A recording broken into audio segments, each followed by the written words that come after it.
தெற்கு லெபனானில் தரைவழி தாக்குதலை இஸ்ரேல் தொடங்கியுள்ளது. இஸ்ரேலின் 100 பீரங்கிகள் எல்லைகளை கடந்து சென்று லெபனானில் உள்ள இலக்குகளை தாக்கி வருகின்றன.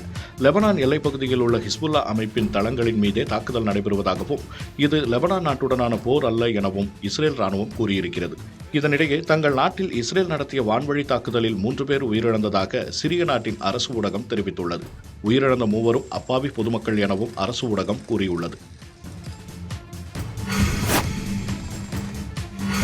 நேபாளத்தில் வெள்ளம் மற்றும் நிலச்சரிவில் சிக்கி உயிரிழந்தவர்களின் எண்ணிக்கை 217 உயர்ந்துள்ளது. மேலும் 28 பேரை காணவில்லை என்பதால் உயிரிழந்தோரின் எண்ணிக்கை அதிகரிக்கலாம் என அஞ்சப்படுகிறது. வெள்ளம் மற்றும் நிலச்சரிவால் பாதிக்கப்பட்டவர்களுக்கு நிவாரண உதவிகள் வழங்கும் பணி முடுக்கிவிடப்பட்டுள்ளதாக அந்நாட்டின் உள்துறை அமைச்சகம் கூறியுள்ளது. நேபாள நாட்டில் தொடர்ந்து கொட்டி தீர்த்த கனமழையே இந்த பாதிப்புகளுக்கு வித்திட்டுள்ளது. காலநிலை மாற்றமே இந்த கனமழைக்கு காரணம் என அறிவியலாளர்கள் கூறுகின்றனர். 2023-24 ஆண்டில் மகசூல் இழப்பு ஏற்பட்ட விவசாயிகளுக்கு இழப்பீடு வழங்க வேண்டும், காலதாமதமாக வழங்கப்படும் காப்பீட்டுத் தொகைக்கு வட்டியுடன் சேர்த்து இழப்பீடு வழங்க வேண்டும் என்பன உள்ளிட்ட கோரிக்கைகளை வலியுறுத்தி தமிழ்நாடு காவேரி விவசாயிகள் சங்கம் சார்பில் ஆர்ப்பாட்டம் நடைபெற்றது. தஞ்சாவூர் பழைய மாவட்ட ஆட்சியர் அலுவலகத்திலிருந்து 100க்கும் மேற்பட்ட விவசாயிகள் பேரணியாக சென்று தஞ்சை தலைமை தபால் நிலையத்தில் ஆர்ப்பாட்டம் செய்தனர். கரூர் ரயில்வே யார்டில் பராமரிப்பு பணிகளை மேற்கொள்வதால் 2 பயணிகள் ரயில்கள் கரூர் ரயில் நிலையம் வரை மட்டுமே இயக்கப்பட்டன. கரூரிலிருந்து திருச்சி வரை இயங்காது என்று சேலம் கோட்ட ரயில்வே நிர்வாகம் அறிவித்த நிலையில் வீரராகியம் ரயில் நிலையத்தில் நிறுத்தப்பட்டதால் பேருந்துகளில் கூட்டம் அதிகரித்து காணப்பட்டது. கரூரில் பணிகள் நிறைவடைந்த பிறகு வீரராகியத்திலிருந்து ஈரோட்டிற்கு முன்பதிவில்லா சிறப்பு ரயில் இயக்கப்படும் என்று சேலம் கோட்ட ரயில்வே நிர்வாகம் தெரிவித்திருக்கிறது. நாகை அக்கரைப்பேட்டையைச் சேர்ந்த 20 மீனவர்கள் மீது கடலோர காவல்துறையினர் வழக்குப்பதிவு செய்ததால் சிறுதூர் கிராம பைவர் படகு மீனவர்கள் 2வது நாளாக வேலைநிறுத்தம் செய்தனர். பாதிக்கப்பட்ட மீனவர்களுக்கு உரிய இழப்பீடு, தாக்கிய நபர்கள் மீது உரிய நடவடிக்கை எடுக்க வேண்டும் என்று மீனவர்கள் கூறியுள்ளனர். வேலை நிறுத்தத்தால் 400க்கும் மேற்பட்ட ஃபைபர் படகுகள் கரையோரம் நிறுத்தி வைக்கப்பட்டுள்ளன. மீனவர்கள் மட்டுமின்றி மீன்பிடி தொழிலைச் சார்ந்த 10,000க்கும் அதிகமானோர் பாதிக்கப்பட்டுள்ளனர்.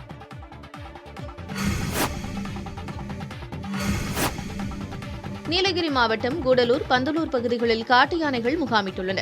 பந்தலூர் நகரை ஒட்டிய பகுதிகளில் 10க்கும் மேற்பட்ட காட்டு யானைகள் குட்டிகளுடன் கூட்டமாக சுற்றித் திரிகின்றன. அதேபோல நாடுகாணி, பொன்னூர் உள்ளிட்ட பகுதிகளிலும் 10க்கும் மேற்பட்ட யானைகள் கூட்டமாக 1 மாதத்திற்கு மேலாக முகாமிட்டுள்ளன. இந்த கூட்டங்களை 24 மணி நேரமும் கண்காணித்து வரும் வனத்துறையினர் வனத்தை ஒட்டிய பகுதிகளில் வசிக்கும் மக்கள் பாதுகாப்பாக இருக்க எச்சரிக்கை விடுத்துள்ளனர். தாங்கள் யாரையும் திருமணமோ அல்லது துறவரமோ மேற்கொள்வதற்கு வற்புறுத்துவதில்லை என ஈஷா யோகா அறக்கட்டளை மையம் விளக்கம் அளித்துள்ளது.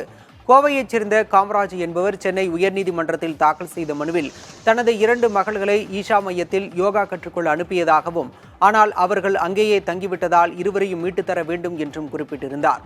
இந்த வழக்கில் பல்வேறு சந்தேகங்கள் இருப்பதாக கூறிய நீதிமன்றம், ஈஷா யோகா மையத்தின் மீது எத்தனை வழக்குகள் நிலுவையில் உள்ளன என்ற விவரத்தை சமர்ப்பிக்க காவல்துறைக்கு உத்தரவிட்டது. தொடர்ந்து ஈஷா யோகா மையத்தில் விசாரணையும் நடத்தப்பட்டது. இந்நிலையில் அந்த மையத்திலிருந்து வழக்கு தொடர்பாக விளக்கம் அளிக்கப்பட்டுள்ளது. அதில் மனுதாரர் காமராஜால் எழுப்பப்பட்டுள்ள குற்றச்சாட்டுகள் அனைத்தும் பொய்யானவை என்றும், உள்நோக்கம் கொண்ட சிலரின் தூண்டுதலால் போராட்டங்களை நடத்தி தேவையில்லாத சச்சரவுகளையும் ஏற்படுத்தி வருவதாகவும் கூறப்பட்டுள்ளது. தங்களுக்கு எதிராக தவறான தகவல்களை பரப்புவோர் மீது சட்டப்படி மிக கடுமையான நடவடிக்கை எடுக்கப்படும் என்றும் ஈஷா அறக்கட்டளை எச்சரித்துள்ளது.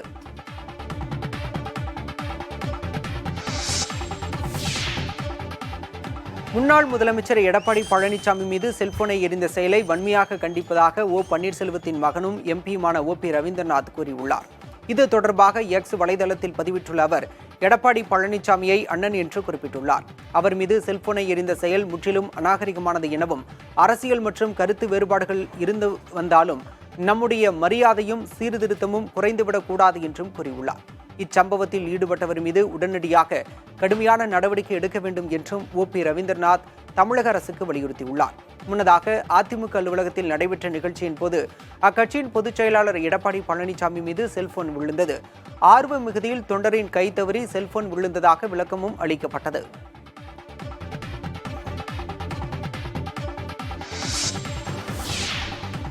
சென்னையில் பசி கொடுமையால் நபர் ஒருவர் உயிரிழந்த சம்பவம் பெரும் சோகத்தை ஏற்படுத்தியுள்ளது. மேற்கு வங்கத்தைச் சேர்ந்த 11 பேர் கடந்த மாதம் விவசாய வேலைக்காக சென்னை பொன்னேரிக்கு வந்துள்ளனர். 3 நாட்கள் பணியில் ஈடுபட்ட அவர்கள் அதற்கு பிறகு வேலை இல்லாததால் சொந்த ஊருக்கு செல்ல முடிவெடுத்து கடந்த மாதம் 13ஆம் தேதி சென்ட்ரல் ரயில் நிலையத்தில் தஞ்சமடைந்ததாக கூறப்படுகிறது. ஆனால் ஊருக்கு செல்ல பணமின்றி உணவருந்த வழியுமின்றி 3 நாட்கள் ரயில் நிலைய வளாகத்திலேயே அவர்கள் முடங்கி கிடந்த சூழலில் 16ஆம் தேதி காலை 5 பேர் பசி கொடுமையால் மயங்கி விழுந்துள்ளனர். இதையடுத்து ரயில்வே காவல்துறையினர் அவர்களை மீட்டு சென்னை ராஜீவ்காந்தி மருத்துவமனையில் சேர்த்துள்ளனர். தொடர்ந்து அவர்களுக்கு சிகிச்சை அளிக்கப்பட்ட சூழலில் 3 பேர் டிஸ்சார்ஜ் செய்யப்பட்டனர்.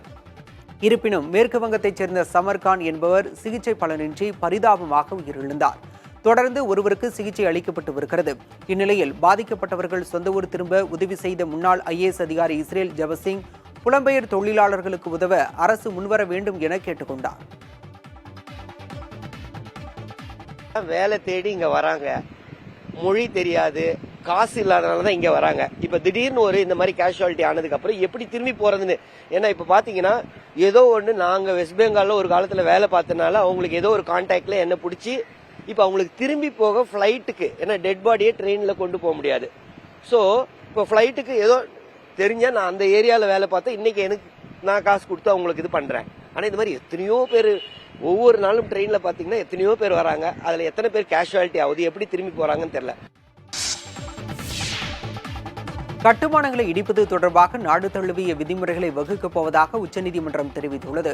குற்ற வழக்குகளில் தொடர்புடையவர்களின் வீடுகள், கட்டடங்கள் சட்ட நடைமுறைகளை பின்பற்றாமல் இடிக்கப்படுவதாக தொடர்ந்து புகார்கள் உள்ளன.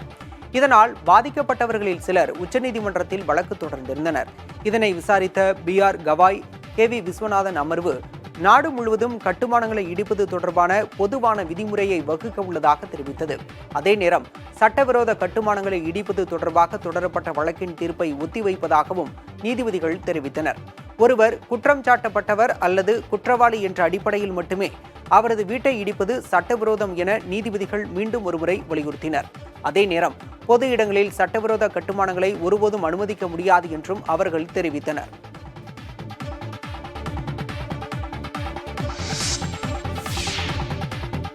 இந்திய விமானப்படையின் 92வது ஆண்டு விழாவையொட்டி சென்னை மெரினா கடற்கரையில் விமான சாகச நிகழ்ச்சிக்கான முதற்கட்ட ஒத்திகை நடைபெற்றது. இது பார்வையாளர்களை வெகுவாக கவர்ந்தது. மெரினாவில் நடந்த முதற்கட்ட ஒத்திகையில் நண்பகல் 1 மணியிலிருந்து 3 மணி வரை இந்த ஒத்திகை நடைபெற்றது. M17 V5 ரக ஹெலிகாப்டர்களில் இருந்து கயிறு வழியாக கீழே இறங்கி சண்டையிட்டு எதிரிகளை பிடிப்பது போன்று விமானப்படை வீரர்கள் சாகசம் நிகழ்த்தினர்.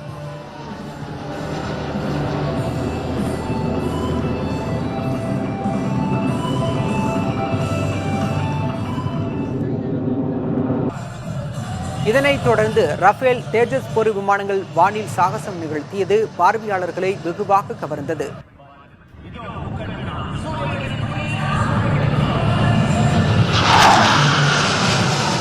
சாரங் ஹெலிகாப்டர் குழுவினரும் சூரியகிரண் விமான குழுவினரும் வானில் மூவர்ண கொடியை பறக்கவிட்டும் இதய வடிவில் விமானத்தை இயக்கியும் விழிகளை விரிய வைத்தனர். நடுவானில் நேருக்கு நேர் மோதிக்கொள்வது போல் அதிவேகமாக விமானங்கள் பறந்து சென்றதும் பார்வையாளர்களை பரவசத்தில் ஆழ்த்தியது.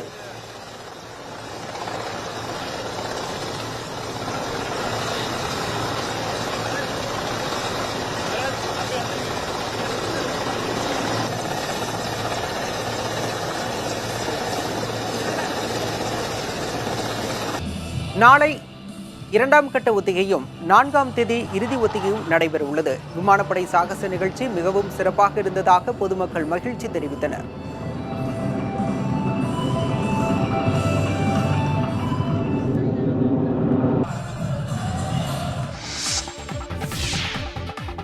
காந்தி ஜெயந்தி நிகழ்ச்சியின் போது கேரள ஆளுநர் ஆரிஃப் முகமது கான் அணிந்திருந்த துண்டில் தீப்பிடித்தது. பாலக்காட்டில் நடைபெற்ற நிகழ்வில் காந்தியடிகளின் புகைப்படத்திற்கு ஆரிஃப் முகமது கான் மலர் தூவி மரியாதை செலுத்தினார். அப்போது அவர் அணிந்திருந்த துண்டு அங்கிருந்த விளக்கில் பட்டு தீப்பற்றியது. உடனடியாக சுதாரித்துக் கொண்ட அவர் தோளில் இருந்து துண்டை அகற்றியதை அடுத்து தீ அணைக்கப்பட்டது.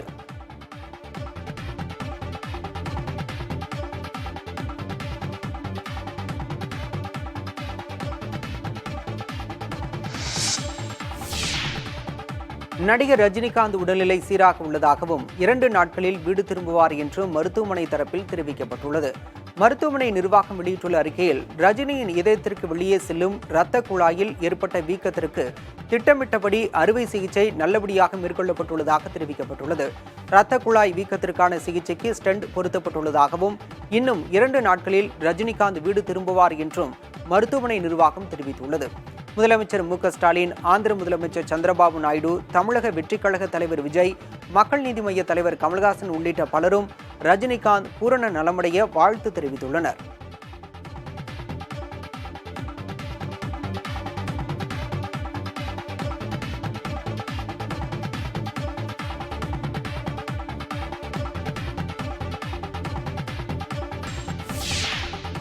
மூடா எனப்படும் மைசூரு நகர்ப்புற மேம்பாட்டு ஆணையத்தால் ஒதுக்கப்பட்ட 14 வீட்டு மனைகளையும் திருப்பி வழங்குவதாக கர்நாடக முதலமைச்சர் சித்தராமையாவின் மனைவி கடிதம் எழுதியுள்ளார். சித்தராமையாவின் மனைவி பார்வதிக்கு மனைகள் ஒதுக்கப்பட்டதில் 4000 கோடி வருவாய் இழப்பு ஏற்பட்டதாக எதிர்க்கட்சிகள் குற்றம் சாட்டின. இது தொடர்பான புகாரில் சித்தராமையா, அவரது மனைவி உள்ளிட்டோர் மீது லோக் ஆயுக்தா காவல்துறையினர் வழக்கு பதிவு செய்தனர். அதன் தொடர்ச்சியாக அமலாக்கத்துறையும் இந்த வழக்கை கையில் எடுத்தது. இதனிடையே சித்தராமையா தலைமையில் அமைச்சரவை கூட்டம் நடைபெற்றது. அதன் தொடர்ச்சியாக சித்தராமையாவின் மனைவி பார்வதி மூடாவுக்கு எழுதியுள்ள கடிதத்தில் மனைகளை ஒப்படைக்க தயாராக உள்ளதாக குறிப்பிட்டுள்ளார்.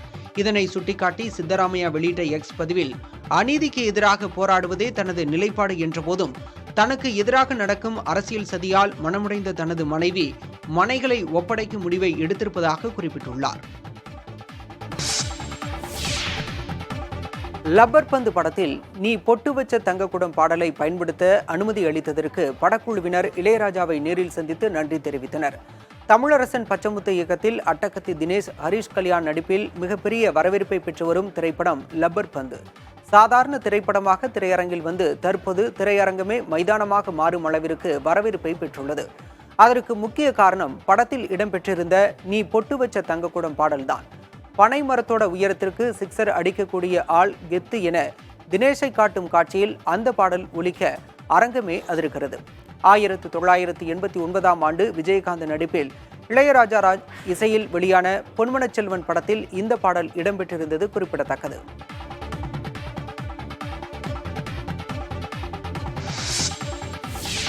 ரஷ்யாவில் நடைபெற்று வரும் கினோ பிராவோ சர்வதேச திரைப்பட விழாவில் மஞ்சுமல் பாய்ஸ் படம் திரையிடப்பட்டது. அக்டோபர் 4ஆம் தேதி வரை நடைபெறும் இவ்விழாவில் நேற்று மற்றும் இன்றும் இந்த படம் திரையிடப்பட்டது. கினோ பிராவோ சர்வதேச திரைப்பட விழாவில் திரையிடப்படும் முதல் மலையாள படம் என்ற பெருமையையும் மஞ்சுமல் பாய்ஸ் படம் பெற்றுள்ளது. மலையாளத்தில் கடந்த பிப்ரவரி மாதம் வெளியாகி மிகப்பெரிய ஹிட் கொடுத்த படம் மஞ்சுமல் பாய்ஸ். இந்த படம் உலகளவில் 240 கோடி ரூபாய்க்கும் அதிகமாக வசூலித்தது. கமல் நடிப்பில் வெளியான குணா படத்தின் நினைவுகளை இந்த படம் தந்ததால் தமிழிலும் பெரிதாக கொண்டாடப்பட்டது.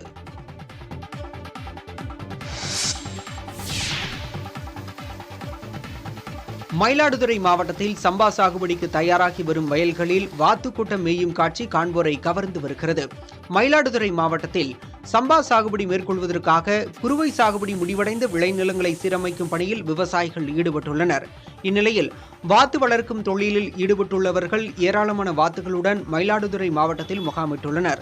இவர்கள் தங்கள் வாத்துகளை சீரமைக்கப்பட்ட விளைநிலங்களில் மேய்ச்சலுக்கு விட்டு வளர்த்து வருகின்றனர். விளைநிலங்களில் தேக்கி வைக்கப்பட்டுள்ள நீரில் நீந்தி குதூகலிக்கும் வாத்துகள் குறுவை அறுவடை முடிந்து உதிர்ந்து கிடக்கும் நெல் மணிகளை உணவாக எடுத்துக் கொள்கின்றன. இதனால் சம்பா பயிர் கலப்பின்றி வளரும் என்பதால் விவசாயிகளும் பலன் அடைகின்றனர். டெல்டா மாவட்டங்களில் வாத்து மேய்ச்சலுக்கான விளைநிலங்கள் அதிகமாக உள்ளதால் ஆண்டுதோறும் சம்பா நடவு பருவத்தில் வாத்துகள் கொண்டு வரப்படுகின்றன.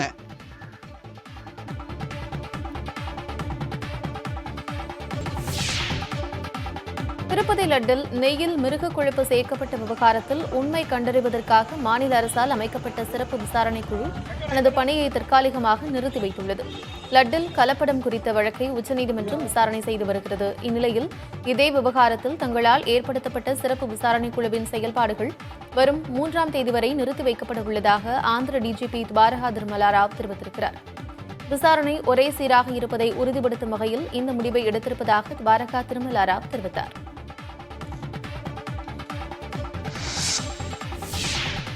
அதிமுக அலுவலகத்தில் நடைபெற்ற நிகழ்ச்சியின் போது அக்கட்சியின் பொதுச் செயலாளர் எடப்பாடி பழனிசாமி மீது செல்போன் விழுந்தது. சென்னை ராயப்பேட்டையில் உள்ள அதிமுக தலைமை அலுவலகத்தில் அக்கட்சியின் தகவல் தொழில்நுட்ப பிரிவு நிர்வாகிகளுடன் எடப்பாடி பழனிசாமி ஆலோசனை நடத்தினார். பின்னர் ஐடி பிரிவின் டிஜிட்டல் பலகையை அவர் திறந்து வைத்து புகைப்படத்திற்கு போஸ் கொடுத்தார். அப்போது திடீரென மேலிருந்து ஒரு மொபைல் போன் எடப்பாடி பழனிசாமியின் முகத்தில் விழுந்தது. சுதாரித்துக் கொண்ட அவர் தனது பணியை தொடர்ந்தார். இதுகுறித்து அதிமுக தகவல் தொழில்நுட்ப பிரிவு நிர்வாகி ராஜ்சத்தியன் கை தவறி செல்போன் விழுந்ததாக விளக்கமளித்திருக்கிறார். தம்பி பக்கத்துல ஒரு போன் எடுத்துட்டு இருந்தாப்ல. அந்த போன் எடுத்துட்டு இருக்கப்ப வாழ்க கோஷம் ஒரு உணர்வுபூர்வமா எல்லாருமே வாழ்க கோஷம் போடுற இடத்துல இளைஞர்களுக்காக நேரடியாக அண்ணன் வந்திருக்காங்கன்றதுல அவங்க கைப்பட்டு தவறி விழுந்தது. அதுதான் தவிர போன் அதுக்கான ஒரு பெரிய விஷயங்கள் அல்ல. கோவை மாநகராட்சி 14 ஆண்டுகளுக்கு பிறகு விரிவாக்கம் செய்யப்படுகிறது. தமிழகத்தில் சென்னைக்கு அடுத்தபடியாக முக்கிய மாநகராட்சியாக கோவை மாநகராட்சி உள்ளது. 257 சதுர கிலோமீட்டர் பரப்பளவு கொண்ட இந்த மாநகராட்சியில் 100 வார்டுகள் உள்ளன. கடந்த 2011ஆம் ஆண்டு கோவை மாநகராட்சியில் 100 வார்டுகள் இருந்த நிலையில் எல்லையை விரிவாக்கம் செய்யும் பணியில் மாநகராட்சி நிர்வாகம் ஈடுபட்டுள்ளது. மாநகராட்சி எல்லையை ஒட்டிய 5 கிலோமீட்டர் சுற்றளவில் உள்ள உள்ளாட்சி அமைப்புகளை மாநகராட்சியுடன் இணைக்க முடிவு செய்துள்ள அதிகாரிகள் அதற்கான பணிகளை மேற்கொண்டு வருகின்றனர். இதன் அடிப்படையில் ஒரு நகராட்சி, 11 ஊராட்சிகள், 4 பேரூராட்சிகள் என்று மொத்தம் 16 உள்ளாட்சி அமைப்புகளை இணைத்து கோவை மாநகராட்சியின் எல்லை விரிவாக்கம் செய்யப்பட உள்ளது. இதன் மூலம் மாநகராட்சியின் மொத்த வார்டுகளின் எண்ணிக்கை 150ஆக உயரும் என்று தகவல் வெளியாகியிருக்கிறது. மஞ்சள் வீரன் படத்திலிருந்து டிடிஎஃப் வாசன் நீக்கப்பட்டதாக அதன் இயக்குநர் செல்லம் தெரிவித்துள்ளார். இதுகுறித்து அவர் கூறுகையில், வாசன் பல வேலைகளில் இருப்பதால் இந்த படத்திற்கு அவரால் நேரம் செலவிட முடியவில்லை என்றும் இதனால் வேறொரு கதாநாயகனை தேர்வு செய்து படப்பிடிப்பை தொடர உள்ளதாகவும் தெரிவித்தார். பைக்கில் பயணம் செய்து அதனை யூடியூபில் வீடியோவாக பதிவிட்ட பிரபலமானவர் டிடிஎஃப் வாசன். இவர் இயக்குநர் செல்லும் இயக்கத்தில் மஞ்சள் வீரன் என்ற படத்தில் கதாநாயகனாக நடிக்க ஒப்பந்தமானார். ஆனால் வாசனுக்கான படப்பிடிப்பு 1% கூட நிறைவு பெறாத நிலையில் அவர் படத்திலிருந்து நீக்கப்பட்டுள்ளார் என்பது குறிப்பிடத்தக்கது.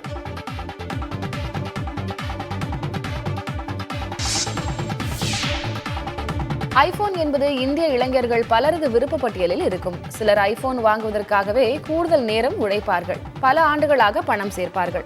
உத்தரப்பிரதேசத்தில் கூட அப்படித்தான் ஐபோன் வாங்க வேண்டும் என இளைஞர் ஒருவருக்கு ஆசை எழுந்துள்ளது. ஆனால் அதற்கு அவர் தேர்வு செய்த வழிதான் கொடூரமானது. சமீபத்தில் வெளியான புதிய மாடல் ஐபோனை ஆன்லைன் மூலம் ஆர்டர் செய்துள்ளார் லக்னோவின் சின்ஹட் பகுதியைச் சேர்ந்த கஜனன். அந்த போனை டெலிவரி செல்வதற்காக பரத் சாஹூ என்பவர் சென்றுள்ளார். கஜனனும் அவரது நண்பர் ஆகாஷும் ஐபோனை வாங்கிக் கொண்டு பணத்தை கொடுப்பதற்கு பதில் டெலிவரி ஊழியர் பரத்திற்கு மரணத்தை பரிசாக கொடுத்துள்ளனர். ஆம், டெலிவரி ஊழியரை கொன்றுவிட்டு உடலை கால்வாயில் வீசிய நண்பர்கள் புது ஐபோனுடன் தலைமறைவாகினர். வேலைக்கு சென்ற மகன் 2 நாட்களாகியும் வீடு திரும்பாததால் காவல் நிலையத்தை பெற்றோர் நாடினர். செல்போன் எண் அடிப்படையில் ஆகாஷை காவல்துறையினர் பிடித்தனர். கொலையை அவர் ஒப்புக்கொண்டதால் பரத்தின் உடலை மீட்கும் பணி நடைபெற்று வருகிறது. தலைமறைவாக உள்ள கஜனனையும் காவல்துறையினர் தேடி வருகின்றனர். நீரிழிவு நோய் உலகை அச்சுறுத்தி வரும் நிலையில் அதை அரை மணி நேர அறுவை சிகிச்சையில் குணப்படுத்தும் நடைமுறை சீனாவில் கண்டுபிடிக்கப்பட்டுள்ளது. 25 வயது பெண் நோயாளி ஒருவருக்கு அறுவை சிகிச்சை செய்ததன் மூலம் அவருக்கு ரத்தத்தில் சர்க்கரை அளவு குறைந்து நீரிழிவுக்கான ஊசியே தேவைப்படாத நிலை ஏற்பட்டுள்ளது. நோயாளியின் உடலில் கணைய பகுதியில் உள்ள திசுக்களில் சிறிதளவை வெளியே எடுத்து அதனுடன் ரசாயன மூலக்கூறை சேர்த்து சில திருத்தங்கள் செய்து பின்னர் மீண்டும் உடலில் வைப்பது மூலம் இந்த அதிசயத்தை சீன மருத்துவ விஞ்ஞானிகள் சாதித்து காட்டியுள்ளனர். அரை மணி நேர சிகிச்சை மூலம் நீரிழிவு நோயை முற்றிலும் குணப்படுத்தியுள்ளது இதுவே முதன்முறை என ஷாங்காயைச் சேர்ந்த சவுத் சைனா மார்னிங் போஸ்ட் பத்திரிகை கூறியுள்ளது. இந்த அறுவை சிகிச்சை டைப் 1 என்ற நீரிழிவு வகைக்கானது என்றும் அப்பத்திரிகை கூறியுள்ளது. உலகெங்கும் உள்ள கோடிக்கணக்கான நீரிழிவு நோயாளிகளுக்கு நம்பிக்கை தரும் செய்தியாக இது பார்க்கப்படுகிறது.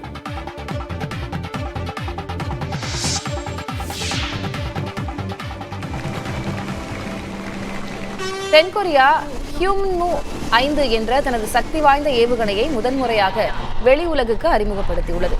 தேசிய ராணுவ தினத்தை முன்னிட்டு சியோலில் அணிவகுப்பு நடைபெற்றது. இதில் வலிமை மிகுந்த ஏவுகணை, பிற போர் தளவாடங்கள் போன்றவை எடுத்துச் செல்லப்பட்டன. ராணுவ தின நிகழ்ச்சியில் பேசிய தென்கொரிய அதிபர் யூன் சுக் யோல் வடகொரியா அணு ஆயுதங்களை பயன்படுத்த முற்பட்டால் அந்நாடே சிதைந்துவிடும் என எச்சரித்தார். வடகொரியா தன் வசமுள்ள அணு ஆயுதங்களை அழிக்க வேண்டும் என்றும் தென்கொரிய அதிபர் வலியுறுத்தினார். தென்கொரியா தயாரித்துள்ள ஹியூன்மு 5 ஏவுகணை 8 டன் குண்டுகளை சுமந்து சென்று வடகொரியாவில் எந்த மூலையையும் அழித்தொழிக்கும் வகையில் வல்லமை கொண்டதாகும். வடகொரியாவில் உள்ள பதுங்கு குழிகளையும் அடையாளம் கண்டு அவற்றின் மீது குண்டு வீசும் வகையில் இந்த ஏவுகணை வடிவமைக்கப்பட்டுள்ளது.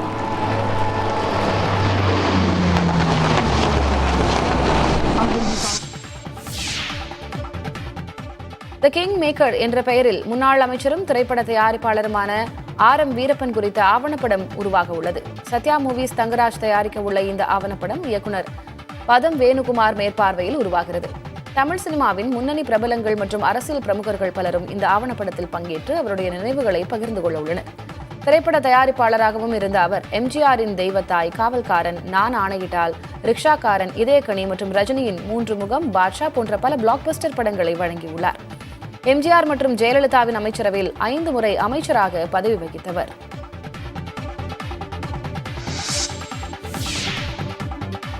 தி கோட் திரைப்படம் வரும் 3ஆம் தேதி நெட்ஃபிளிக்ஸ் OTT தளத்தில் வெளியாக உள்ளதாக அறிவிக்கப்பட்டுள்ளது. நடிகர் விஜய் வெங்கட் பிரபு கூட்டணியில் உருவான தி கோட் திரைப்படம் செப்டம்பர் 5ஆம் தேதி திரையரங்குகளில் வெளியாகின. இதில் ஸ்னேகா, பிரசாந்த், பிரபுதேவா, மோகன் உள்ளிட்ட பலர் நடித்துள்ளனர். மேலும் சிவகார்த்திகேயன், த்ரிஷா ஆகியோர் சிறப்பு தோற்றத்தில் நடித்திருந்தனர். 13 நாட்களில் இந்த படம் 413 கோடி ரூபாய் வசூலித்ததாக படக்குழு அறிவித்திருந்தது. ஆனால் வழக்கமான விஜய் படங்களை விட இந்த படத்தின் வசூல் மிகவும் குறைவுதான் என சமூக வலைதளங்களில் விமர்சனங்கள் எழுந்து வருகின்றன. சென்னையில் நடிகர் திலகம் சிவாஜி கணேசனின் மகன் ராம்குமார் ரசிகரை ஆக்ரோஷமாக தாக்கியுள்ளார். மறைந்த நடிகர் சிவாஜி கணேசனின் 97வது பிறந்தநாள் விழா சென்னை அடையாற்றில் உள்ள அவரது மணிமண்டபத்தில் கொண்டாடப்பட்டது. சிவாஜி கணேசனின் சிலைக்கு அவரது குடும்பத்தினர் மரியாதை செலுத்தினர். அப்போது சிவாஜியின் சிலைக்கு மரியாதை செலுத்த வந்த ரசிகர்கள் அவரது குடும்ப உறுப்பினர்களான நடிகர்கள் பிரபு, விக்ரம் பிரபு மற்றும் ராம்குமார் ஆகியோரோடு புகைப்படம் எடுக்க முயன்றனர். சிலர் முண்டியடித்து மேடை ஏறி புகைப்படம் எடுத்தனர். அப்போது ரசிகர்கள் நெருங்கியதால் திடீரென ஆத்திரமடைந்த நடிகர் ராம்குமார் தமக்கு பின்னால் இருந்து முன்னுக்கு வர முயன்ற ரசிகரை ஆக்ரோஷமாக தாக்கினார்.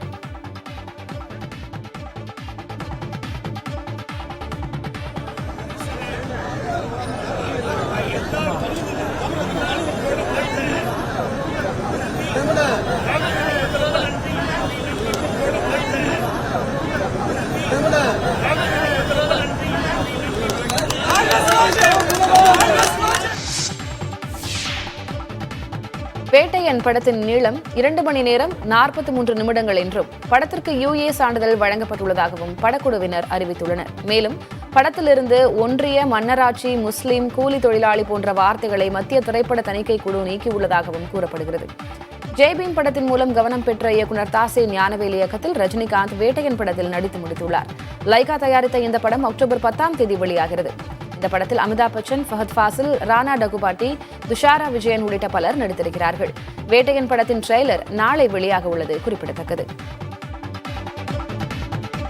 திருவனந்தபுரத்தில் கொண்டாடப்படும் நவராத்திரி திருவிழாவுக்கு கன்னியாகுமரியில் இருந்து 2 மாநில காவல்துறை அணிவகுப்பு மரியாதையுடன் சாமி சிலைகள் ஊர்வலமாக எடுத்துச் செல்லப்பட்டன. கேரள மாநிலம் திருவனந்தபுரம் பத்மநாப சுவாமி கோயிலில் உள்ள கொலு மண்டபத்தில் நடைபெறும் நவராத்திரி திருவிழாவுக்கு கன்னியாகுமரி மாவட்டத்திலிருந்து சாமி சிலைகள் ஊர்வலமாக கொண்டு செல்லப்படுவது வழக்கம். வரும் 4ஆம் தேதி நவராத்திரி திருவிழா தொடங்கவிருக்கும் நிலையில் சுசீந்திரம் முன் உதித்த நங்கையம்மன் சிலை, குமாரகோவில் முருகன் சிலை பத்மநாபபுரம் அரண்மனை தேவாரக்கெட்டு சரஸ்வதி அம்மன் கோயிலுக்கு கொண்டு வரப்பட்டன. அங்கு பாரம்பரிய பூஜைகள் செய்யப்பட்டு சரஸ்வதி அம்மன் சிலை யானை மீது ஏற்றப்பட்டு 3 சாமி சிலைகளின் ஊர்வலம் தொடங்கியது. 2 மாநில காவல்துறையின் பாதுகாப்பு அணிவகுப்புடன் ஊர்வலம் நடைபெற்றது. விழாவில் 2 மாநிலங்களின் அறநிலையத்துறை அதிகாரிகள், கேரள மாநில தொல்லியல் துறை அமைச்சர் கடனப்பள்ளி ராமச்சந்திரன் உள்ளிட்டோர் கலந்து கொண்டனர். வழிநெடுகிலும் ஏராளமான பக்தர்கள் வழிபாடு மேற்கொண்டனர்.